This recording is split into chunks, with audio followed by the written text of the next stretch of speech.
Hello friends, welcome to my YouTube channel. आज के इस वीडियो में हम लोग मैथ्स क्लास 10 एक्सरसाइज 5.4 का क्वेश्चन नंबर फर्स्ट सॉल्व करेंगे। तो इस क्वेश्चन में दिया है कि which term of AP is first negative term, यानी कि इसमें से कौन सी टर्म पहली नेगेटिव टर्म होगी। तो ये क्वेश्चन अब तक का सबसे अलग क्वेश्चन है। तो इस क्वेश्चन में कौन सी अलग टर्म होगी, तो कोई भी टर्म कैसे शो की जाती है, ए एन से। अब फर्स्ट नेगेटिव होगी, जब भी कोई नेगेटिव टर्म होगी वो ज़ीरो से छोटी होगी। तो ऐसे इसको सॉल्व करने का तरीका है, यानी कि यही एक मेन मेथड है नेगेटिव टर्म फाइंड करने का अपनी क्लास में। तो ए की जो वैल्यू है 121 है और डी की जो वैल्यू है 117 - 121 = -3। ऑब्वियस सी बात है, डी की वैल्यू जब नेगेटिव आएगी तभी तो वो कम घटते घटते घटते ज़ीरो होगा। उसके बाद से मतलब ज़ीरो हो या ना, वो नेगेटिव की तरफ जाएगा, डिक्रीजिंग ऑर्डर वाली एपी चलेगी। तो तब हम लोग को ए एन कर लेंगे अकॉर्डिंग टू क्वेश्चन करके। अब यहाँ पे वही वैल्यू पुट करेंगे, मतलब a + n - 1 डी।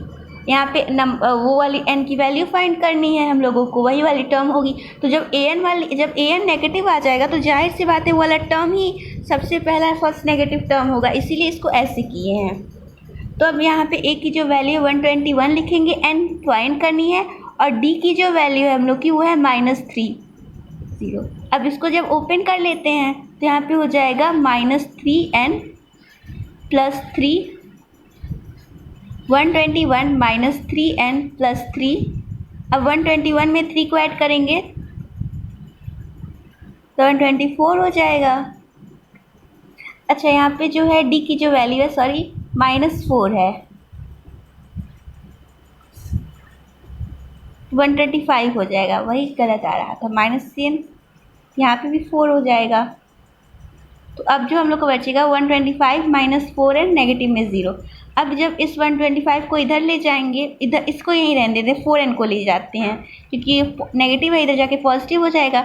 तो हम लोग ऐसे भी लिखें तो भी तो वही बात है, इसमें भी 4n बड़ा था और यहाँ भी 4n बड़ा है। जब अब n अकेले कर देते हैं तो 125/4। कुछ नहीं किए, बस हम लोग यहाँ पे 4n को इधर ट्रांसफ़र किए हैं और उसके बाद से ढंग से लिखने के लिए ऐसे कर लिए। अब इसको अगर डिवाइड करते हैं तो 4 × 3 = 12, फिर 4 × 1 = 4, फिर 31 पॉइंट, ऐसे करके देख लेते हैं। 125/4, 4 × 3 = 12 आ जाएगा और फिर 5 आ जाएगा, यानी कि 31.2 आ जाएगा हम लोगों का।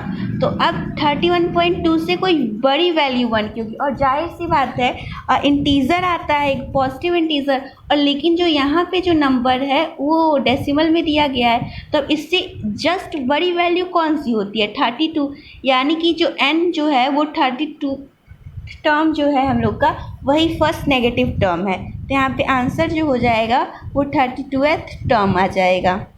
यहाँ पे थोड़ा सा हो गया कि 170 में 20 और माइनस किए तो -4 आएगा, बाकी सब सही हो गया। तो अगर ये वीडियो आपको अच्छी लगी और क्वेश्चन समझ में आया तो इसे लाइक कीजिए, शेयर कीजिए, चैनल को सब्सक्राइब कीजिए, और ये इसका मेन है। Thank you.